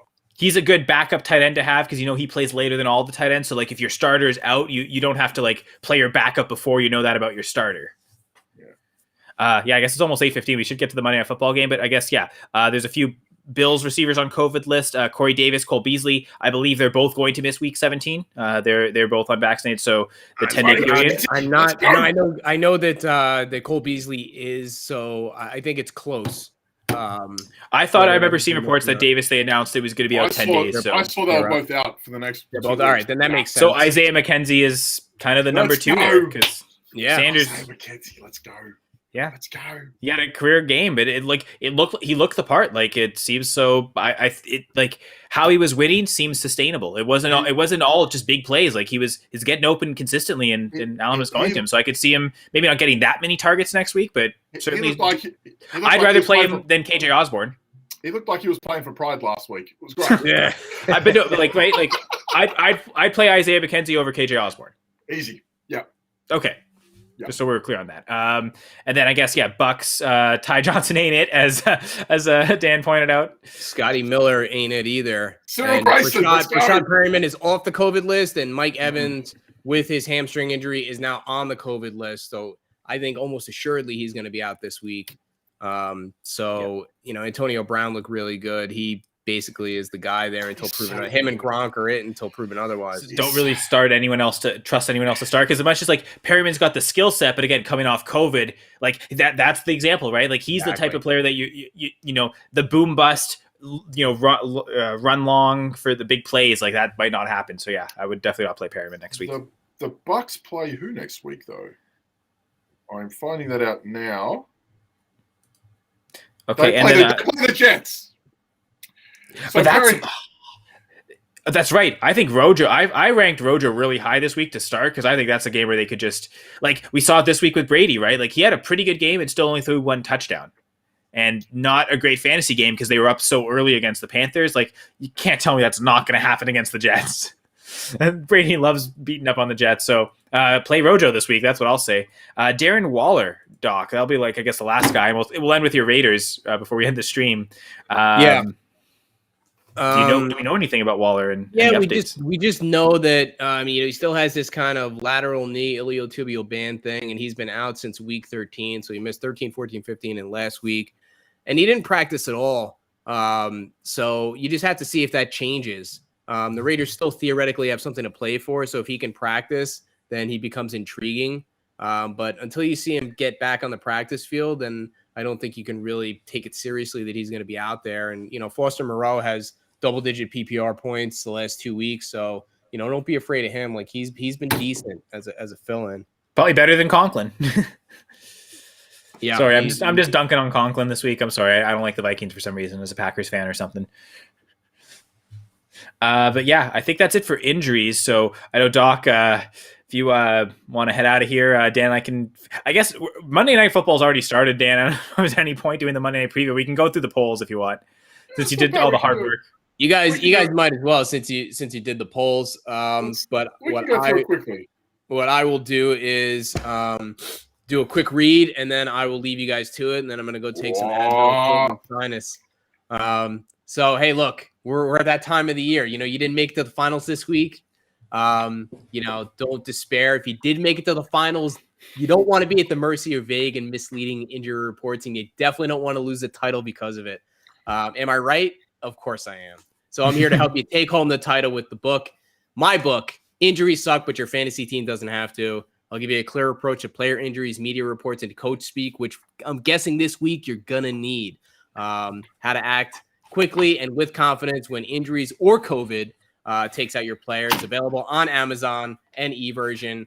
4.9 aggregate score on Amazon. Very proud of that. There is a link on my Twitter page for the book at TFSDoc. For a few dollars and in a few short hours, I will help turn you into the best injury analyst you know. And if you did get knocked out of the playoffs this year, I'm talking to you too. Give your dynasty squad or that brand new dynasty startup the best possible start you can going into 2022, regardless of format. Redraft, dynasty, DFS. Stop guessing, start winning with Injuries Suck, but your fantasy team doesn't have to. Pick up your copy today. Thank you very much, guys. Good luck in your championship games this week, and I will see you next week's the final show. Is that our last show? That is correct. All right, the grand finale. I'm looking Steelers Browns. Steelers Browns. Hopefully we'll have Gladys on for to give I don't know what to get us pumped up, or maybe give another Steelers eulogy. We'll have to see how the week goes. They may make the playoffs. Gladys, hope you're feeling better. You guys, thanks so much. And I will see you next week. See you, Doc. Happy New Year, Doc. Yeah, Happy New Year. Yes, happy New Year and happy holidays to everybody. And we will see you next week. 2021. That'll be January 3rd. So yeah, we'll see you next year, Doc. We'll see you next year. Bye, guys. Bye. Dan, I guess you were symbolizing that you know that book upside down, right side up, right? I've read it a few times, mate. I've had a look. It's there. It's very good. It's worth your time. If you had any pride, you'd go and buy it. If only that existed, right? But that's right. But yeah, but even, I mean, the foresight on Doc to have like the last chapter be about COVID a little bit, just like the kind of the things he said there are still kind of ringing true in terms of like the process of how to approach it. It's one of those weird things because like you have to be vague with that sort of thing back then, right? You can't be overly committal to something that was still relatively new. But like you look at it now, you're like, yeah, he might have had a point. He knows what he's talking about. Funny about those doctors being right about things. It's unbelievable. Unless you're like the former doctor for the Chargers and Tyrod Taylor's a patient. It's one of those things, Washington's medical staff. Yeah, no, you don't want to be one of those. But it's one of those things. So I was just looking at this. Isn't it incredible that the Dolphins won 6 in a row after going 1-7? It reminds me, I think Andrew Luck led the Colts a few years back. They had some shocking start. They won like 12 in a row or something stupid. Yeah, I remember that. Yeah. It's kind of madness to see how they're going, but kind of interesting. Was that the first year with Frank Reich? No, he never played with Frank Reich. He retired He retired that offseason as Reich took over.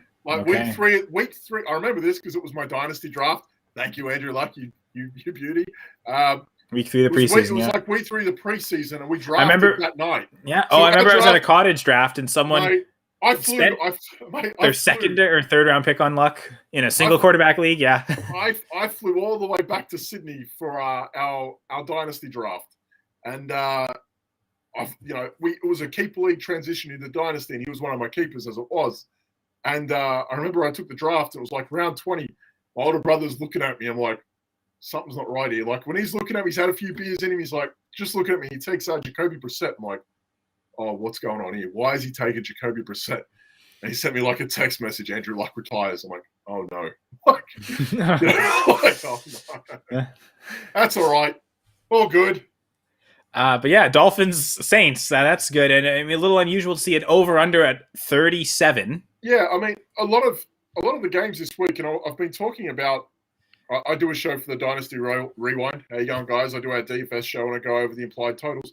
There was only like one game this week on Sunday that was over. I feel like 46.5, and that was the Rams Vikings. Everything else was quite low. Has been for the past few weeks. So when you see like 37.5, Dolphins on the road, Saints have half their players missing on COVID with a 5th choice quarterback, give or take. That's a problem. So I understand like Vegas protects themselves with a total of 37. And the Saints are on the field with Ian Book. So the Dolphins have gone out on that first drive. So you see things like this. This could be a game where the Saints just slow the game down completely. And this is just slow. Like this could be a really slow game.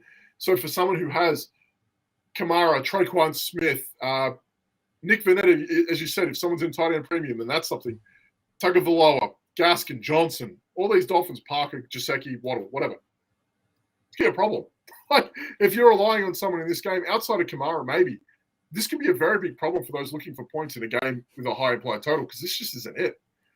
Well, I do need 3 points from the Dolphins special teams defense to win one league. Yeah, so as I said before, like I'm up against Kamara and Sanders. I think is the Miami kicker. I'm up by about 25. I have Waddle. And so, yeah, you like the game script of it not being too many points because that's where Kamara could then smash over Waddle. If you have Kamara tonight, you're feeling pretty good because if I'm Ian Book, I'm looking like 3 yards to my left and I'm just going, there, do something. He's our best player. That's it. Like at this point, they're bereft of like a lot of playmakers up until last week. And even if they had all their weapons, he's still probably their best player anyway. But yeah, that's it. And that's half the thing. So if you're the Dolphins, you're probably just trying to hone in on Alvin Kamara, and whatever will be after that. Dolphins have been up and down in terms of how their defense is played. They can get after it every now and again. So if you've got that DST playing, you're probably feeling all right. But this game could go anywhere. I know it sounds weird to say, but do I see over 37? Again, you need something like 24-13 to happen. Like, I don't know how many points you think the Saints are going to put up. Like, what's realistic for New Orleans at this point? Where do you think Ian Book can take them? Can he get them to 20 points? The fact that I can't clearly answer, I'm just going to look up what has Miami allowed the last few games. Like what are they normally giving up? And because you got to think he's probably not going to hit that average. Okay, let's look at the 6-game win streak. So but you're talking about guys like DeMar. 24 to the Jets, 9 to the Giants, 10 to the Panthers, 17 to the Jets, 10 to the Ravens. They've been pretty. They gave up 26 to the Bills, and that was the last game they lost. That's the Bills, man. That's the Bills. But outside of the Jets last week getting 24 on them, no one got more than 17 in that win streak, and that was the Jets again. 17 might be a good, like, the max. Like, it's probably closer. I mean, again, the Ravens scored 10 on them.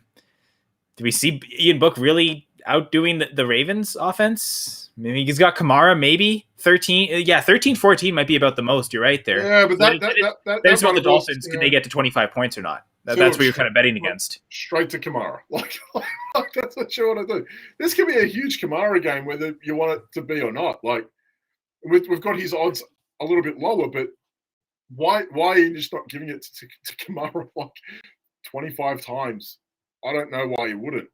It's just, I don't know. This could be a really weird game to watch, but it's hard. A few notes to know about the game prior. Both were 6 and 8 under this year at 57% hitting the unders this year. Saints are 3 and 2 over at home. Dolphins are 2 or 3 under away from the home. Dolphins are 7-6 and 1 covering the spread. Saints 7 and 7. Saints are 1 and 4 covering at home. Dolphins 3 1 and 1 covering on the road. So that second last stat you named, Saints 1 and 4 covering at home. That one caught my eye when I looked through. That's strange, but it's the quarterback play, right? Like when you had, crazy. As much as I rip on Drew Brees for not being as good as everyone thinks he is, he's still much better than what they have now. But like when you had that, like you could use that home field advantage. But here, like it's showing like home field advantage only does you so good if you've got the good enough team to take advantage of it. I mean, listen, at points they were missing Kamara, no Michael Thomas. Their quarterback rotation has been all over the place. Their tight ends have been all over the place. Like whether it's been intercept Miami, here we go, pick 6. Oh, pick 6. That probably solidifies that win for me. But yeah. At what point do we see Blake Bortles? I was surprised he didn't start. I don't know. He doesn't know the system, right? Ian Book does. He's read the playbook. It's like his first pass of the game. He's gone full Peterman. Oh no! It's I guess Miami knew the play book on Ian Book. Sorry, bad puns there. Dan's groaning at the play, not even my puns. Oh my god! The poll results, and this like it's maybe I'll get to this a little later, but like the poll results, I don't know. Looking at it first. Do you take the Dolphins favored by 3, the Saints as 3-point underdogs, or over-under on that 37? Like you, I was kind of struggling with that over-under, and just with everything going on, I thought the way that the Dolphins are rolling, I think they can cover 3 on the road. So I voted for that Dolphins as 3-point favorites. 50% of the vote said 2, so clearly people were thinking that. It's nice to think that the Saints can compete with Ian Book and their offense, and Sean Payton can do what he can do. I understand all that, but this is a team on a roll, and they're pretty good on the road covering. It's hard not to think a team 6 wins in a row against the 4th or 5th string quarterback can't cover 3. No matter how great some of the pieces are still on the Saints side of it. Listen, they're just down 6-7 points. Why aren't you dumping it off to Kamara straight away? Like that's something that can happen. So in terms of fantasy relevancy, this is the best thing for the Saints people who have players. That's true. Outside of, no one's really starting in book tonight, but like if you have Kamara, maybe Callaway, whoever else it may be, like this is a big deal. Like, but this is awful for the Dolphins fantasy players, though. On the other side, where's Duke Johnson? I have Jalen Waddle starting tonight. Where's Jalen Waddle right now? It's not going to happen. But like Gesicki, if you need Gesicki to have a big game, that's a problem. If you need Parker to have a big game, this is a problem right now. So the implication for fantasy right now is still quite prevalent because of something as small as this. What if the Dolphins run away with it by halftime and they just bench everyone? Like that's a problem. Like, or it's just a super run-heavy approach. Maybe that does favor Gaskin and Johnson, but then it also means they're probably not scoring a ton of touchdowns and getting that true ceiling. Which can also lead you to believe under 37 is a huge shout. Yeah, that's maybe true. First throw of this kid's career is a pick 6. So, 48 more minutes of 58 more minutes to go. So, oh boy, a tough day. Well, then, then, I let Miami -3. Yeah, and again, 50% of people did too. Looking at the quarterback props, so the over-under line was set for 2 at 232.5 passing yards. Ian Book at 182.5. Oh, that was way too generous. I don't know the guy, and I went under Book. And that's the thing. Part of it is the game script, though, might set up to where just based on sheer volume pass attempts, he might get there. But yeah, it's tough to really bet on him. I struggled with this one. I actually voted 2 under, thinking they're going to get up early, and maybe this is coming true, and Tua doesn't have to throw as much and get to that 232. Again, with some of the things that I put down here for us, just quietly, because I put this down for the guys on the show sheet. Since week, where is it? Since I think it was week 6, I put it down. Since week 6, Tua has averaged 240 yards a game, only twice since week 8. Yeah, because I think I remember looking, there was like a 400-yard game in there somewhere. I was kind of looking through to see like what he's done. Like only twice has he really hit that marker. So like his average is blown out by like a decent performance or 2, but everything else hasn't really been in the ballpark. So Well, actually, yeah. So yeah, in the win streak, he went 158, 237, 230, 244, 196. So yeah, no, yeah, he's nothing huge. Sorry, I don't know why I was thinking 400. He had a 329 early in the season. That was against the Jags. But yeah, it's He might have had a big game against the Bucks as well. I feel like Gaskin receiving wise went nuts as well against the Bucks. I feel like that happened as well. That wasn't him. That was Brissett, wasn't it? Oh, it could have been as well. But that Panthers game again, he was 230, so he was close in that Panthers game. So he was only 3 yards off of it being three in this stretch instead of 2. But it's the sub 200-yard games that bother you. It's easy to see that they could win it without him having to throw for 200. So I voted Tua under. A 3-way tie. Have we had one of those yet on these polls, Dan? No, I hadn't seen it before. So like. And it's funny. You had the 2 unders with Tua and Book, and then Tua over as well. So, I just don't know where the over would have come from. Like, if again, like you're talking about, and here's the thing for me. This is the tell for me. If it's a low implied total like 37, how many passing yards is Tua going to have for that to be a reality? Like for me, that just doesn't make sense. So yeah, he would have had to have gone absolutely bonkers. He would have had to go absolutely bonkers in the first half for that to really be a problem. And to see a pick 6 in the second play of the game, or the Dolphins defense second play of the game, like they only really have to shut down Ian Book for that to not really be an issue. No, I'm not saying he doesn't have to throw it to go and get in that position, but like again, you're talking about the deficiencies that the Saints defense have with players on COVID list and all that. Miami might be able to get away with it to a degree. Not have to go nuts in the passing game to be efficient and win. They're not necessarily the most efficient running team, but yeah, they might be able to. Yeah. Yeah. So I let under on Book because I just, that can't be ideal. Yeah, going with either player under seemed like the smart play. Looking at the running back props now. So we've got Book, again, running, 25.5 rushing yards, Mark Ingram at 28.5, Kamara at 54.5. And then Kamara combined as well. We included that passing and rushing for a total of 83.5 yards. Yeah, I mean, to see this, it was Kamara averages 68 rushing yards a game anyway. So for him to be 14 or 13.5 rushing yards over on the total that's given at the moment, that's kind of insane. But I guess that leans towards Vegas saying, hey, they're just going to flood Kamara and that's going to be it.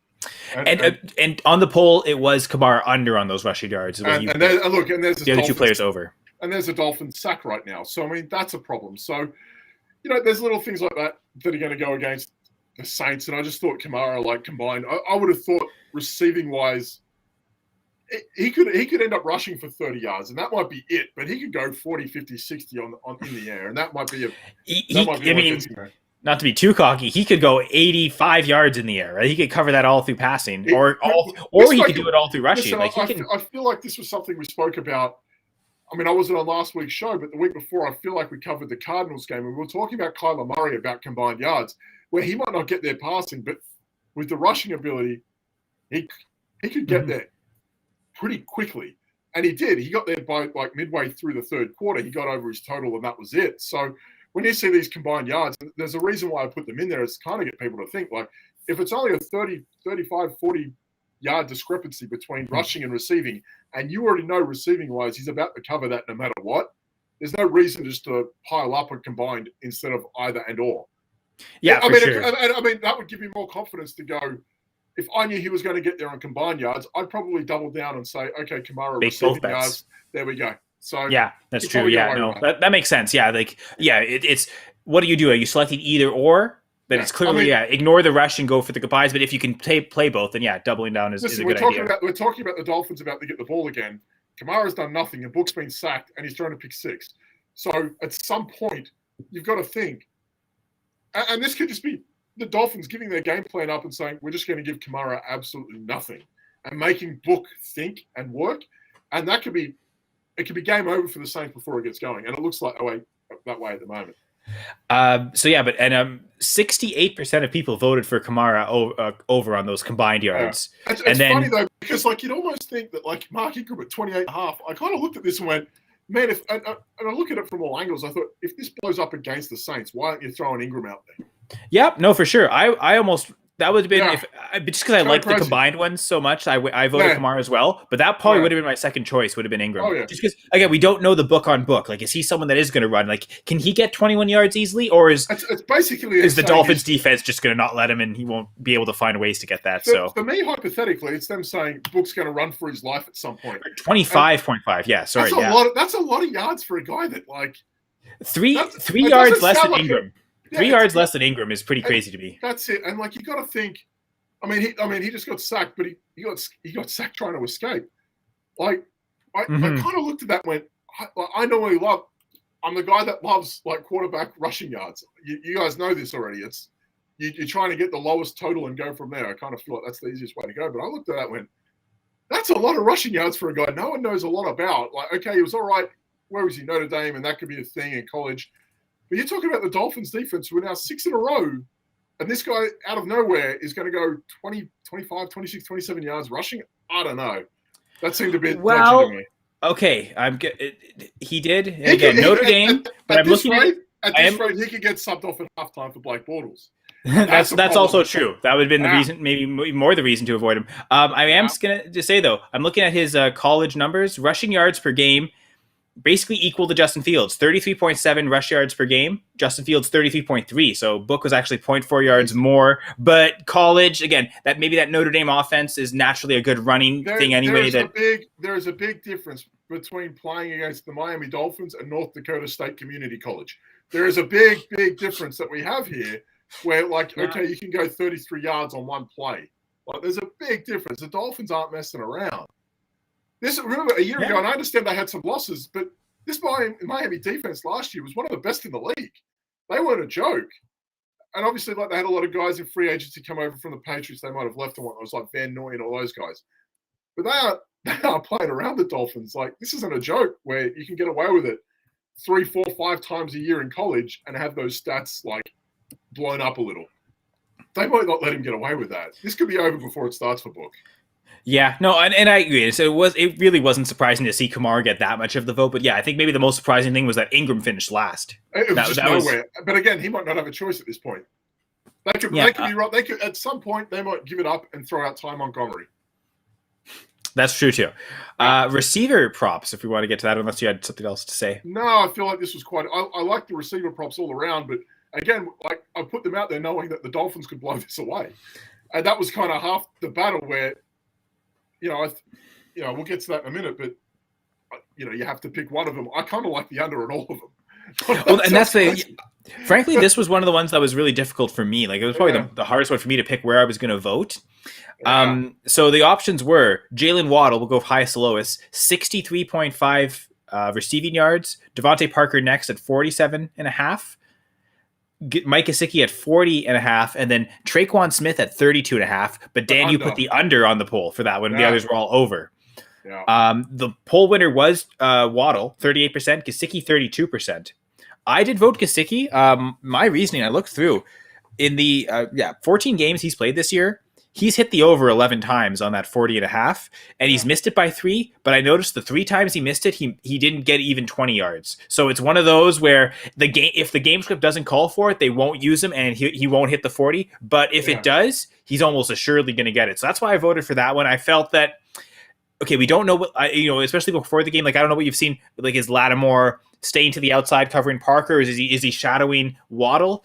Because I wasn't sure, I figured Lattimore is probably not going to be on Gesicki. So at least knowing that he's lower than Parker and Waddle, that was my reasoning. But what did you like between the receivers? I went the logical one here, and I went Traquan Smith under because you want the unders on everything and just stick with the unders. Yeah, I went with the unders on everything, and I'm looking at again. I'll say it one more time: a 5th-string quarterback who we know very little about, hoping that he can get the ball to a guy who hasn't really done a lot. Traquan Smith this year has one game over 32.5 yards in his last month. He's averaging 24 yards per game in that time, 33.5 yards per game for the year. So all of a sudden he's going to go over with Ian Book. Because he was going over with Winston because I think he had a stretch where he was like he was at I think his first 1 or 2 games with Winston. He only had 1 or 2 games in that time with him. But like that's even true. with like Taysom Hill, like again, I say it all the time. He's not a quarterback. He's terrible. But he's better than Ian Book. He's better. I mean, I don't know, because we've seen Taysom. He's better than Jake Fromm. I think we can say that. He's better than Jake Fromm. We have seen Taysom Hill throw 4 intercepts in a game. That's true too. It's not like that didn't happen the last time the Saints were in prime time, because it did. And Taysom Hill was still. He was absolutely. Fromm still had more completions last week. That's true. So maybe I didn't even know Fromm was playing. I'm a Giants fan. I didn't really care about that too much. But I'm just saying that, like, Taysom Hill, when you think about it, it's all right. Let him suck. It's okay.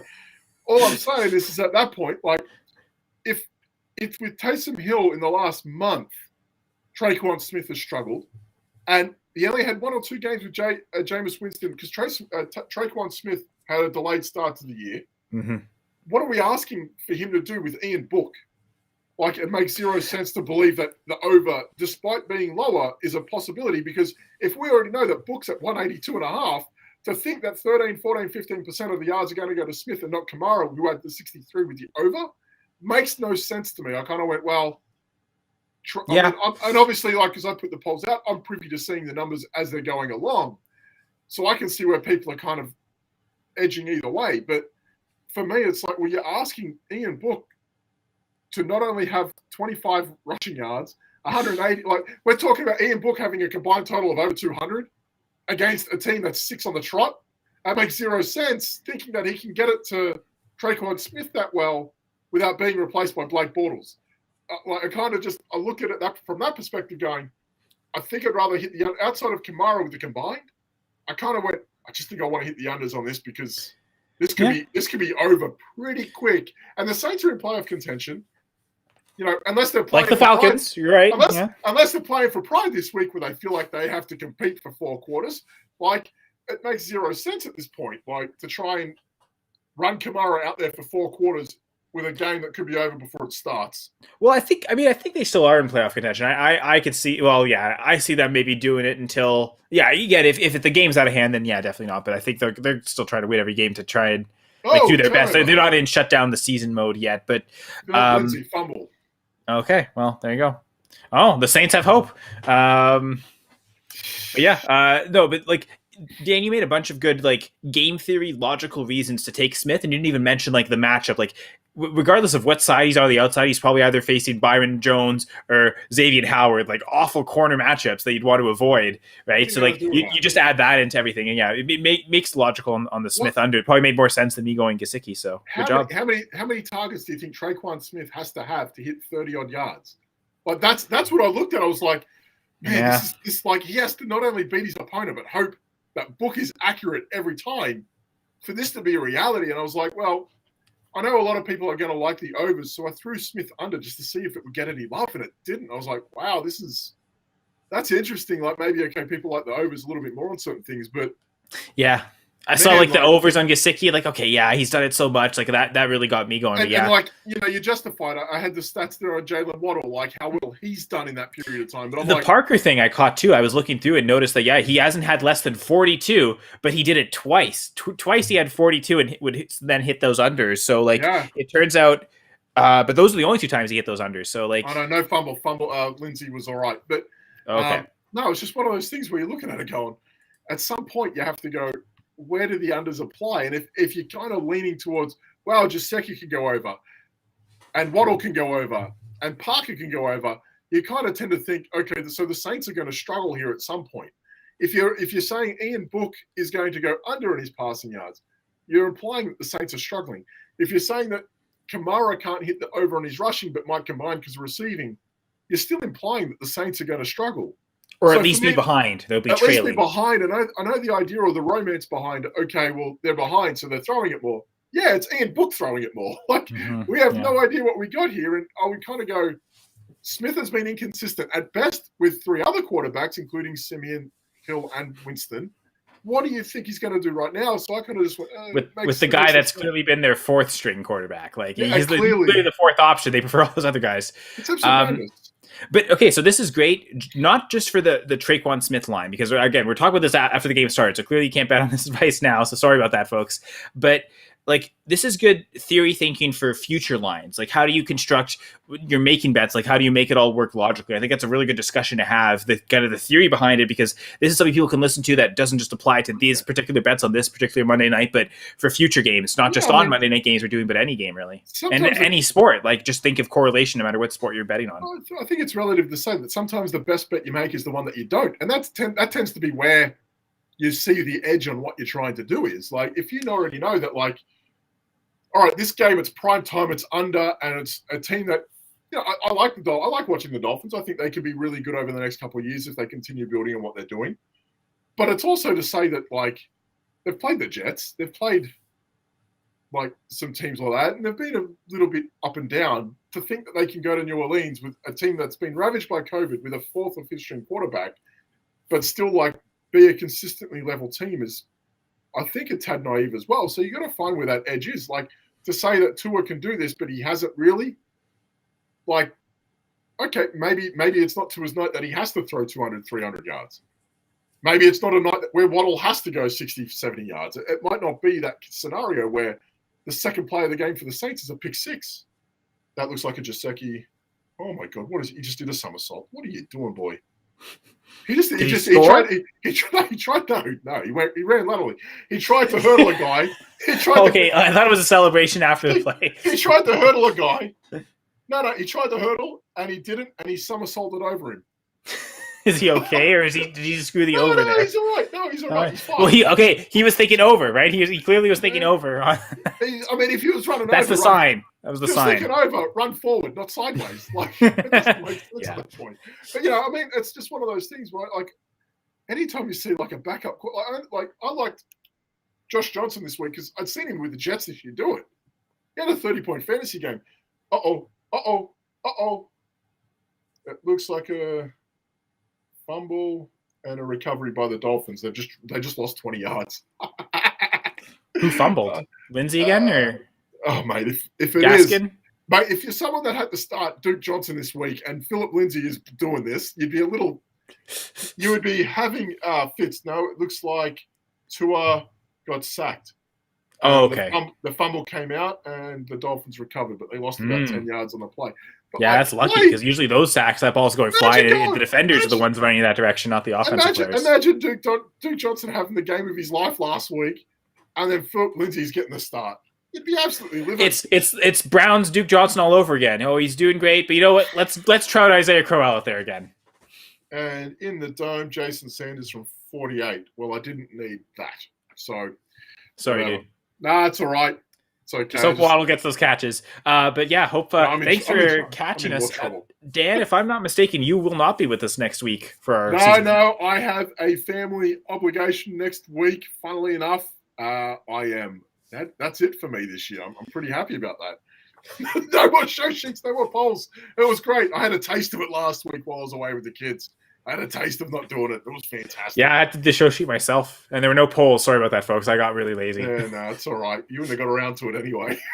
So it doesn't matter. But it was great to have some time off. I needed that. We had my boy's third birthday, so we took him to Disney and Universal and all that sort of horrible stuff as a parent who ends up pushing a stroller and carrying backpacks and putting kids on your shoulders in that Florida heat and just walking around where your kids are losing their mind on all sorts of sugars that they would never touch on their day-to-day basis. It was just a freaking nightmare.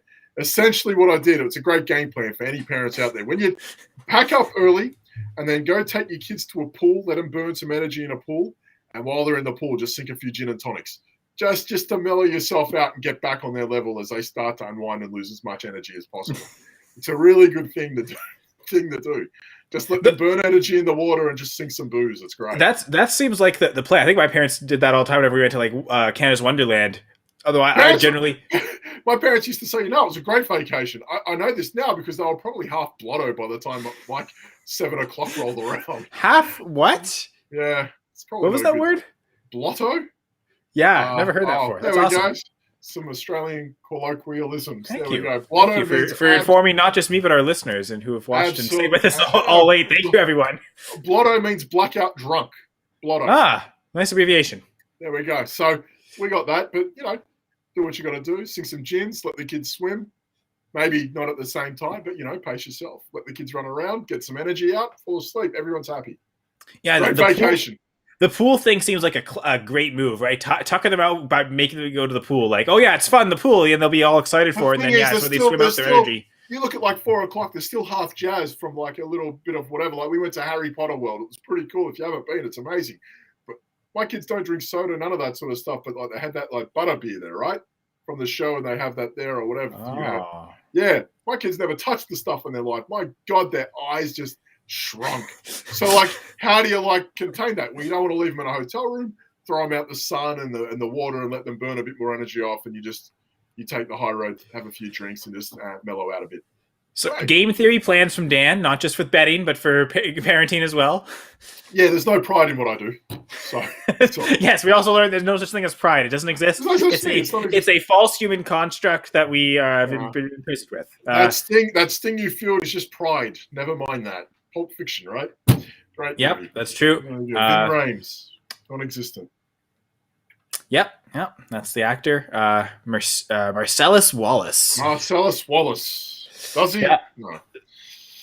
Classic Tarantino. But yes, thank you, Dan, for not just this episode, but all year again. The show sheets, the Twitter polls. Looking forward to 2022. Thank you very much for your time, Kyle, Gladys, and the doc. You guys have been fantastic this year. Thank you for following along to the viewers who have had fun and written in and joined us. Obviously, Twitter. Hitting the skids with Periscope has been a bit of a downer, but it's been an absolute pleasure to have the people that follow along and have fun and talk along and ask questions. And if we've been able to help, that's great. If you've had some fun, even better. That's what we're here for. Just a little bit different. That's what we're here for. Just a bit of fun. Yeah, and again, we'll one more episode next week of this great this fab foursome that we've had. Again, Dan won't be there next week, so trio. But yes, looking forward, hopefully, to next football season with the 2-point conversion. Injuries suck. Your fantasy team doesn't have to. Dr. James Freddy's great fantasy book that, yes, I definitely recommend people read, for a lot of game theory stuff in there too. Like there's some injury stuff, but also some really good fantasy concepts to kind of go with. And I love reading for that. And again, love this whole experience this year as always. Follow along at @going4_2, and that's all the written content you can get at Going for 2 Live for everything on the Going for 2 Live network. Not just our show, Speak on It, the Armchair Fantasy Show. As I mentioned, I'll be back with the Dynasty Gambit in the off season, so I'll get to kind of Speak on It Tuesdays. Love it. Yes. I don't know I think they're off this week though. I think they mentioned last week that they were going to take a 1-week break, but so look for that. Again, next week we'll be back for our final episode. I think they'll be back, and then Dynasty Gambit starts next week as well. And yeah, Jeff will eventually start the armchair shows back up again, and yeah, all that great stuff. Looking forward to everyone. So again, thanks to everyone for listening, stopping by. Appreciate it very much, Dan. Thank you, everyone. This was the 2-point conversion.